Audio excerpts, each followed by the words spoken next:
आशुतोष शशांक शेखर चंद्रमौल चिदंबरा कोटि कोटि नमामि शंभु कोटि नमन दिगंबरा। श्री शिवाय नमस्तुभ्यम। ओम नमः शिवाय। हर हर महादेव। हरे कृष्ण। प्रेम से बोलिए शिव शंकर भोलेनाथ की जय। लक्ष्मी नारायण भगवान की जय। आध्यात्मिक कथाएं चैनल में आप सभी का हार्दिक स्वागत है। आप सभी को ज्येष्ठ मास पूर्णिमा की बहुत बहुत हार्दिक शुभकामनाएं। आप सभी के जीवन में लक्ष्मी नारायण की कृपा सदा सर्वदा ही बनी रहे। इसी मंगल कामना के साथ आज पूर्णिमा के दिन आप सभी रसपान करेंगे पूर्णिमा व्रत कथा, पूर्णिमा और अमावस्या दो बहनों की कथा, शिव चालीसा और भगवान भोलेनाथ की आरती। तो कथाओं को भक्ति भाव से और प्रसन्न चित्त से पूरा अवश्य सुनिएगा और कमेंट बॉक्स में हर हर महादेव लिखना बिल्कुल भी मत भूलिएगा। आइए आज की कथा का रसपान करते हैं। तो एक बार प्रेम से बोलिए शिव शंकर भोलेनाथ माता पार्वती की जय। जय श्री गणेश। द्वापर युग की बात है। एक बार यशोदा माँ अपने कृष्ण कन्हैया से कहती हैं, आज मुझे कोई ऐसा उपाय बताओ जिसके करने से स्त्रियों को सौभाग्य की प्राप्ति हो, साथ ही उनकी सभी मनोकामनाएं पूर्ण हो जाएं। तब श्री कृष्ण ने कहा कि हे माता, मैं आपको एक अचूक उपाय बताता हूँ, सो आप विस्तार पूर्वक सुनिए। सौभाग्य की प्राप्ति के लिए स्त्रियों को 32 पूर्णिमाओं का व्रत करना चाहिए। इस व्रत को करने से स्त्रियों को सौभाग्य तथा संपत्ति की प्राप्ति होती है। यह व्रत अचल सौभाग्य को देने वाला है और भगवान शंकर के प्रति मनुष्य मात्र की भक्ति को बढ़ाने वाला है। यशोदा जी कहने लगी कि कृष्ण, सर्वप्रथम इस व्रत को मृत्युलोक में किसने किया था?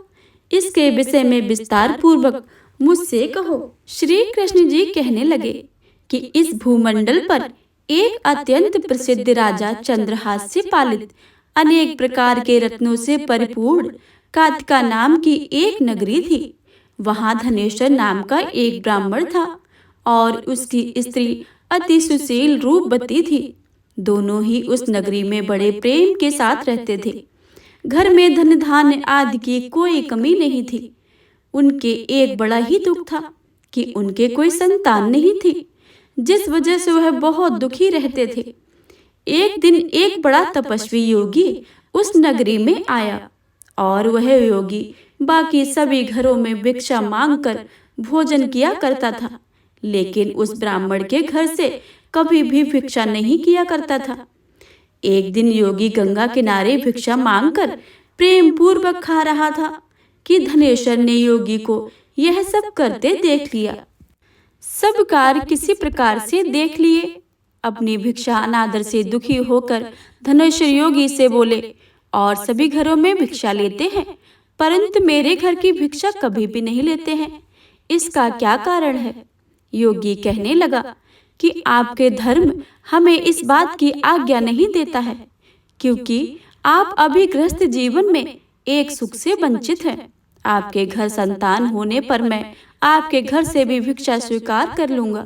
उन्होंने कहा कि जिसे संतान नहीं है उसके घर से भिक्षा लेने से मेरे भी पतित हो जाने का भय है।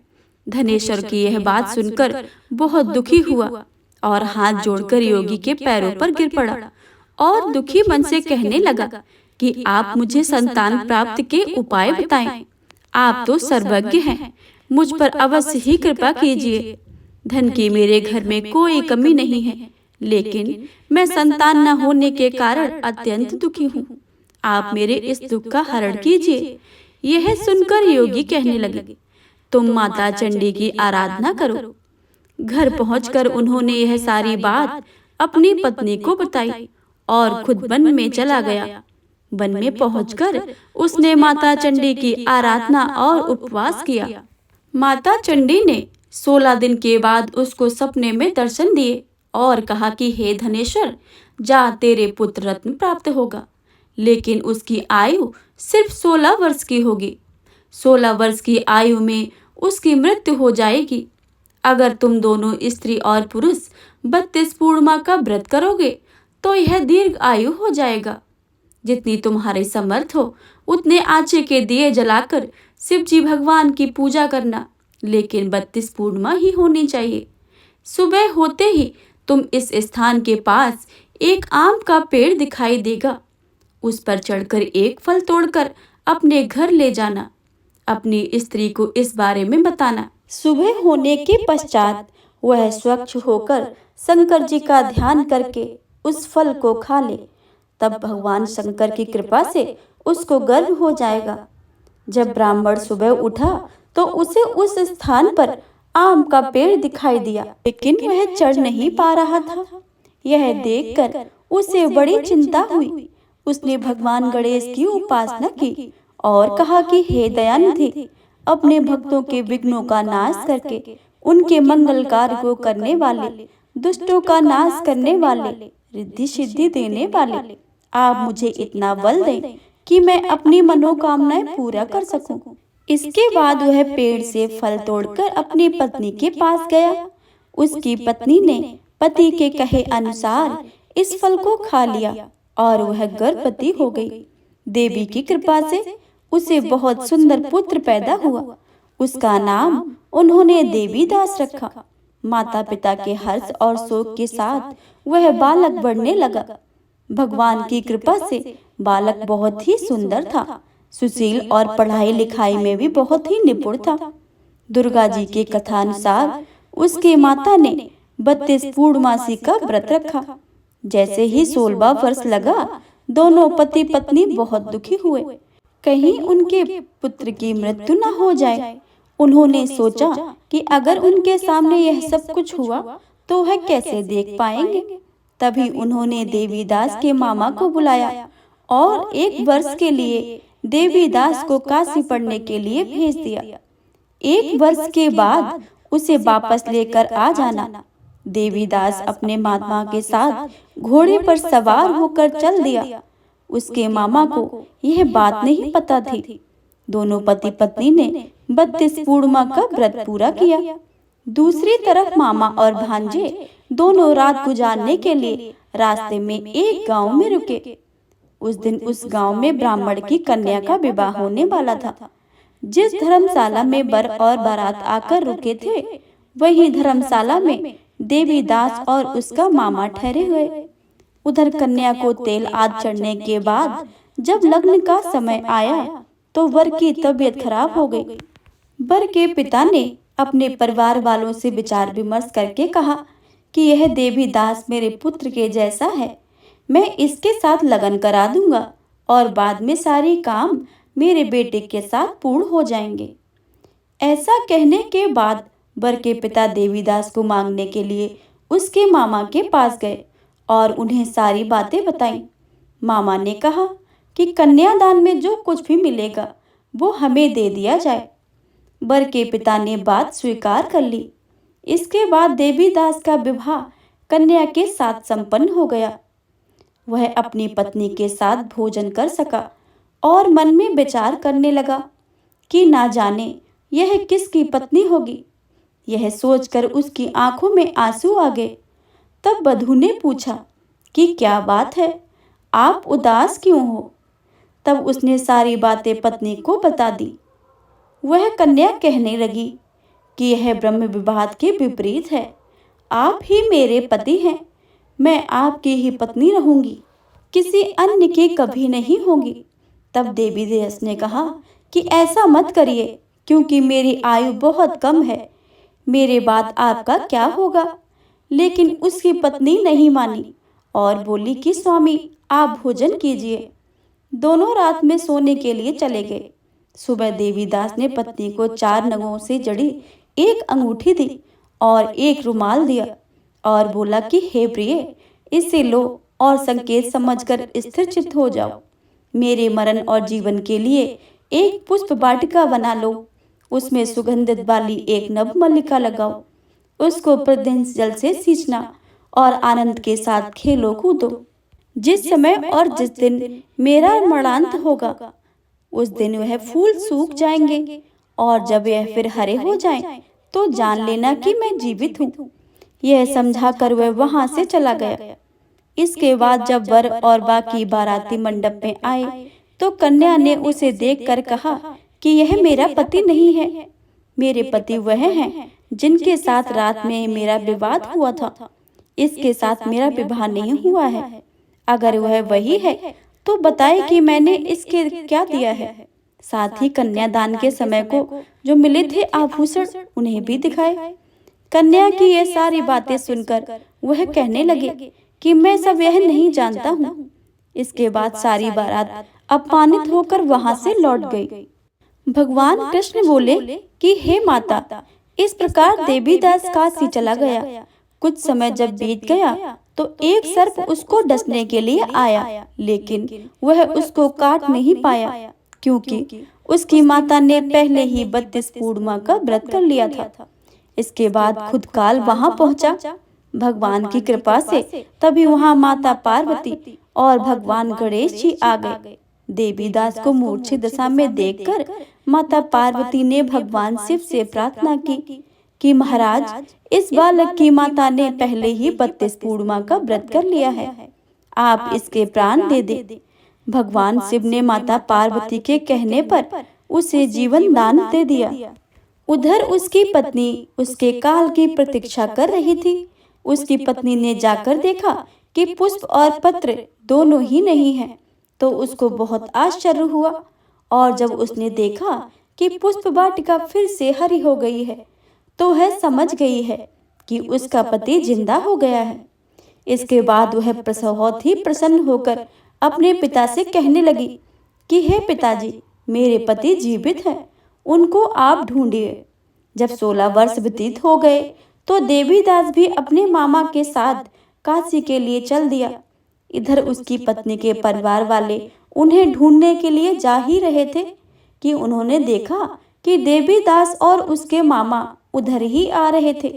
उसको देखकर उनके ससुर बहुत ही प्रसन्न हुए और उसे अपने घर ले आए। वहां सारे इकट्ठे हो गए और कन्या ने भी उसे पहचान लिया। देवीदास ने इसके बाद अपनी पत्नी और मामा को लेकर वहां से चल दिया।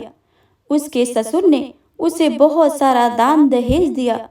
जब वह अपने घर की तरफ चल रहा था तो उसके माता पिता को लोगों ने खबर दी कि तुम्हारा पुत्र देवीदास अपनी पत्नी और मामा के साथ आ रहा है। ऐसा समाचार सुनकर पहले तो उन्हें विश्वास ही नहीं हुआ, लेकिन जब देवीदास आया और उसने अपने माता पिता के पैर छुए तो देवीदास के माता पिता ने उनका माथा चूमा और दोनों को अपने सीने से लगा लिया। दोनों के आने की खुशी ने धनेश्वर ने बहुत सी दान दक्षिणा ब्राह्मणों को दी। श्री कृष्ण जी कहने लगे कि इस तरह धनेश्वर को 32 पूर्णिमा व्रत के करने से संतान प्राप्त हुई। जो स्त्रियां इस व्रत को करती हैं वह जन्म जन्मांतरों तक वैधव्य दुख को नहीं भोगती हैं और सदैव सौभाग्यवती रहती हैं। यह मेरा वचन है। यह व्रत संतान देने वाला है और सभी मनोकामनाओं को पूर्ण करने वाला है। तो प्रेम से बोले भगवान भोलेनाथ माता पार्वती की जय, विष्णु भगवान की जय। हे प्रिय भक्तों, अब आप सभी श्रवण करिए विष्णु भगवान का चालीसा तथा विष्णु भगवान की आरती। विष्णु सुनिए विनय सेवक की चितलाए, कीरत कुछ वर्णन करूं दीजे गान बताए। नमो विष्णु भगवान खरारी, कष्ट न सावन अखिल बिहारी। प्रबल जगत में शक्ति तुम्हारी, त्रिभुवन फैल रही उजियारी।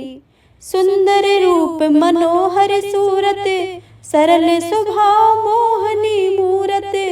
तन पर पीतांबर अति सोहत, बैजंती माला मन मोहत। शंख चक्र कर गदा बिराजे, देखत दैत्य असुर दल भाजे। सत्य धर्म मद लोभ न गाजे, काम क्रोध मद लोभ न छाजे। संत भक्त सज्जन मन रंजन, धनुज असुर दुष्टन दल गंजन। सुख उपजाए कष्ट सब भंजन, दोष मिटाए करत जन संचन, पाप काट भव सिंध उतारण, कष्ट नाश कर भक्त उबारण, करत अनेक रूप प्रभु धारण, केवल आप भक्ति के कारण। धरई धेनु बन तुम्हें पुकारा, तब तुम रूप राम को धारा, भार उतारे असुल दर मारा, रावण आदक को संघारा। आप 12 रूप बनाया, हरणाक्ष को मार गिराया, धर्मतस्य तन सिंधु बनाया, 14 रत्नन को निकलाया। अभिलख असुर चंद मचाया, रूप मोहनी आप दिखाया, देवन को अमृत पान कराया, असुरन को छवि से बहलाया। कर में रूप धर सिंधु मझाया, मंद्राचल गिर तुरत उठाया, शंकर का तुम फंद छुड़ाया, भस्मासुर का रूप दिखाया। वेदन को जब असुर डुबाया, कर प्रबंध उन्हें ढूंढवाया, मोहित बन कर खल ही नचाया, उस कर भस्म तुमने करवाया। असुर जलंधर अति बलिदाई, शंकर से उनकी न लड़ाई, हार पार शिव सकल बनाई, कीन सती से छल खल जाई। सुमरन कीने तुम शिवरानी, बतलाई सब विपत कहानी, तुम तब बने मनीश्वर गानी, वृंदा की सब सुरत भुलानी। देखत तीज धनुज सैतानी, वृंदा आए तुम्हें लिपटानी, हो इस पर से धर्म क्षति मानी, हना असुर उर शिव सैतानी। तुमने ध्रुव पहराद उबारे, हिरणाकुश आदिक खल मारे, गणिका और अजामिल तारे, बहुत भक्त भव सिंध उतारे। हरहु सकल संताप हमारे, कृपा करो हरि सिरजनहारे, देखो मैं निज दरस तुम्हारे, दीन बंधु भक्त निहितकारे। चाहत आपका सेवक दर्शन, करहूँ दहा अपनी मधुसूदन, जानू नहीं योग्य जप पूजन, होए यज्ञ स्तुति अनुमोदन। शील दया संतोष सुलक्षण, विदित नहीं बत बोध विलक्षण, करहूँ आपका किस विधि पूजन, कुमति बिलोक होत दुख भीषण। करहूँ प्रणाम कौन विधि सुमिरन, कौन भांति में करहूँ समर्पण। सुर मुनि करते सदा सेवकाई, हर्षित रहते परम गति पाई। दीन दुखिन पर सदा सहाई, निज जन जान लेब अपनाई। पाप दोष संताप नसाओ, भव बंधन से मुक्त कराओ। सुख संपत्ति दे सुख उपजाओ, निज चरणन को दास बनाओ। निगम सदा ये बिनय सुनावे, पढ़े सुने जो जन सुख पावे। प्रेम से बोलिए भगवान विष्णु की जय, माता लक्ष्मी की जय। ओम जय जगदीश हरे, स्वामी जय जगदीश हरे। भक्त जनों के संकट, दास जनों के संकट, क्षण में दूर करे। ओम जय जगदीश हरे। जो ध्यावे फल पावे, दुख बिन से मन का। सुख संपत्ति घरे आवे, कष्ट मिटे तन का। ओम जय जगदीश। मात पिता तुम मेरे, शरण गहूँ किसकी। स्वामी शरण पढ़ूँ मैं किसकी। तुम बिन और न दूजा, आस करूँ जिसकी। ओम जय जगदीश हरे। तुम पूर्ण परमात्मा, तुम अंतर्यामी। पार ब्रह्म परमेश्वर, तुम सबके स्वामी। ओम जय जगदीश हरे। तुम करुणा के सागर, तुम पालन करता। मैं तुम्हें पालन करता, मैं सेवक तुम स्वामी, कृपा करो हरता। ओम जय जगदीश हरे। तुम हो एक अगोचर, सबके प्राणपति, स्वामी सबके प्राणपति। किस विधि मिलूं दयानिधि, तुमको मैं कुमति। ओम जय जगदीश हरे। दीन बंद दुख हरता, तुम रक्षक मेरे, स्वामी तुम ठाकुर मेरे। अपने हाथ उठाओ, अपनी शरण लगाओ, द्वार पड़ा मैं तेरे। ओम जय जगदीश हरे। विषय विकार मिटाओ, पाप हरो देवा, स्वामी पाप हरो देवा। श्रद्धा भक्ति बढ़ाओ, बल और बुद्धि बढ़ाओ, संतन की सेवा। ओम जय जगदीश हरे। तन मन धन सब है तेरा, स्वामी सब कुछ है तेरा। तेरा तुझको अर्पण, तेरा तुझको समर्पण, क्या लागे मेरा। ओम जय जगदीश हरे। ओम जय जगदीश हरे। स्वामी जय जगदीश हरे। स्वामी जय दीनानाथ हरे।